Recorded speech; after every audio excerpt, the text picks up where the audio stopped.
All right. Holy moly. Well, nothing is impossible for our next guest. He's the host of Food Network's hit show, Restaurant Impossible. Let's just say he knows a thing or two about running a successful business. I love to cook, that's my passion, but bookkeeping is not my forte. Sounds to me like you have zero clue. Well, I'm just seeing if y'all put the food up properly. I got it. You sure? I'm sure. Who's controlling the staff? Miss Penny, That's your job. she makes the final decision here. She makes the final decision, but they're all bad. The place is a pigsty, and you allowed it to get to that point. The food is He doesn't mince words. Honest, but ouch. And now, world-class chef, philanthropist, author, and entrepreneur Robert Irvine is sharing his secrets to success in his one-of-a-kind guide, Overcoming Impossible, to help other entrepreneurs achieve their goals. I love that title. He joins us now this morning. Chef. how nice I was. You were very nice. You were very gentle. You were. You firm. were very. You were mild-mannered. You didn't scream. You Well, gave them the cold he is hard from Great truth. Britain. He has to be, you know. Very, Yeah. He did it pinkies out. Yeah, pinkies out. This place is a pigsty. Thank you for welcome to the joining show. us. Thank Yeah. Well, thank you for having me. Yes. Yeah, we were just talking that lots of folks know you from this show. And how many seasons? 22 seasons. Yes, it's been crazy. cow. Almost 14 years. I mean, when you first got this thing going, you never saw this. Or No, did you? because Think it or hope? was not about people. It was about things, right? Fixing the flaws, and after a hiatus of 3 years, it became about people. Right. Because people are the pillars to success. So I wrote the book. We have about 2,000 people a week at one Restaurant Impossible. We pick one.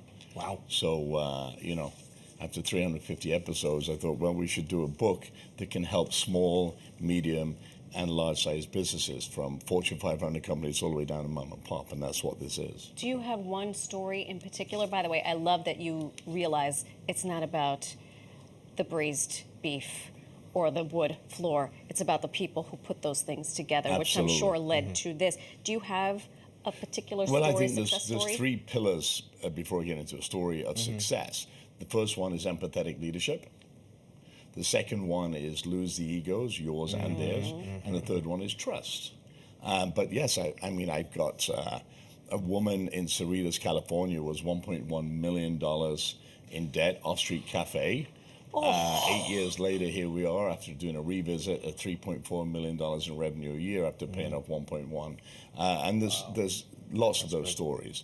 The book is really a memoir of my failures through businesses. You know, we have 11 companies, 5,000 employees. We do a big revenue, but not for falling first. I failed at many things.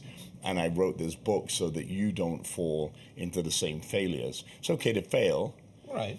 but don't fail twice at the same Right. thing. What do you do after that failure? Right. And that's what this book is about. Lots of case studies, some great people, Doug McMillan from Walmart, Dave Watson from Comcast NBC, all these people that I deal with, American Airlines, that have seen failure and then come out of that failure. So this book is really about your family, about young entrepreneurs, about seasoned entrepreneurs, and how to get better.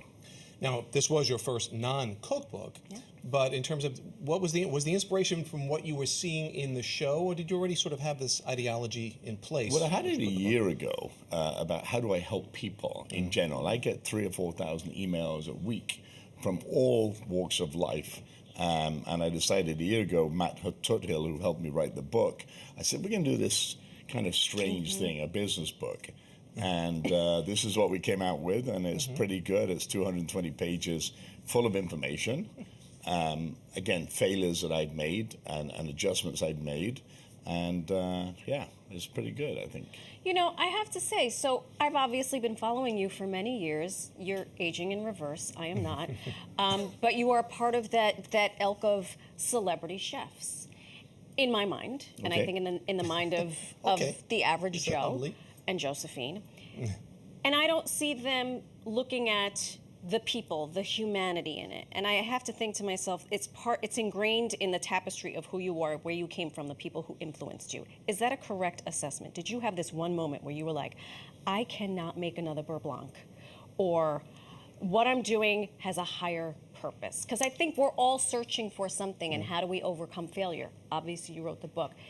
Do you have a specific moment like that in your life? Yes. Or was it a series of? No, I think it's a series of things. But first of all, thank you for the not aging piece. But Yeah. I am getting old.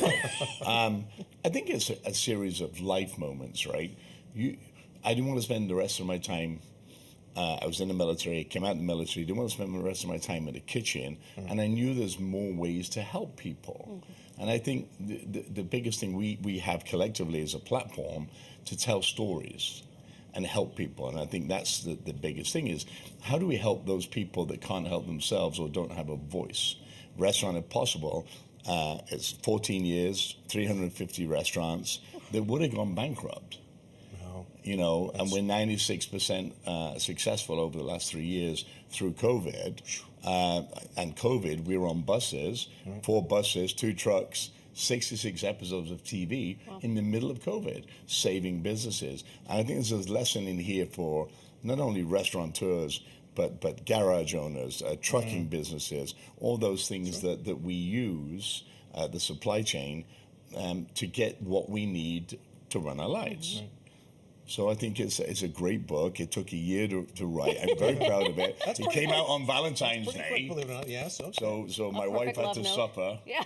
right? No Valentine's Day for flowers. You book dragged signing. her I'm to like, here's a book. signings, Here's a book, honey. right? Here's a book. I Read it. signed Did it you for sign you. one? Right, exactly. But one of your other titles is philanthropist. So, I mean, you have the Robert Irvine Foundation. So what types of projects and what do they do out there? So it's interesting. 14 years ago, I started working with Gary Sinise.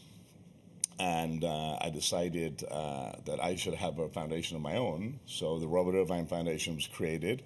We do programs from mental and physical health, Breaking Bread for Heroes. We run programs for Gold Star families that have lost. In fact, I'll be off to Poland in a couple of weeks, then to Ukraine, Saudi Arabia, and Hawaii next week. Wow. So we get around a bit. Yeah, You do. Sounds that way. You got some freaking flyer points. 3 million. Okay. Spreading the good news. The elephant in the room, clearly you work out. What's going on here? Well, I Aren't you in the kitchen all day? Well, you have Yeah, time for lifting that. pans. But I have to work out with 20-year-old military folks. So, you know, when I get off the plane, they say, there's the old guy. Oh. Let's mess him up. And I'm like, I'm old. You don't need to mess me up. I'm already messed up. There you go. Yes, fitness is obviously part of Fitness is big, your but, ethos. but you're also involved in spirits. You've got a release of some spirits. So I out have, there. in fact, it's so funny because Fit Crunch, my protein bar, is There it made in two places in Pittsburgh. The distillery is Lansdale, Pennsylvania. That's a national brand. Our food is all over the world for the military. you. But everything has a component that gives back to the foundation, no matter what. So we buy a wheelchair that's $50,000 that takes somebody from seating to standing, goes up and down stairs on its own, designed by Dean Kamen, who did the Segway. We give dogs away, we give houses, we do all those kind of things for first responders and those that wear the cloth of our nation. So it's a big deal to me. Working for the forces of good. We are very thankful that Is you're it? doing Yeah. what you do. Well, thank you. That's very kind of you having. And the tea's really good. Picture It's a little light It's here. a- The yeah. tea's very light. No, here it's in- good. I in- like in it. the It's Your good. US. best tap water ever. Robert Irvine, thank you so Robert, much thank you for so joining much. us this morning. Taking Thank time you. out of your really busy schedule. Yes. Thank you. Wonderful work. Keep going. All right. Pick up a copy of Overcoming the Impossible, available now at major bookstores and retailers out there, online or, in a bookstore. In a Imagine that. They bookstore, still even have in a it, yeah. bookstore.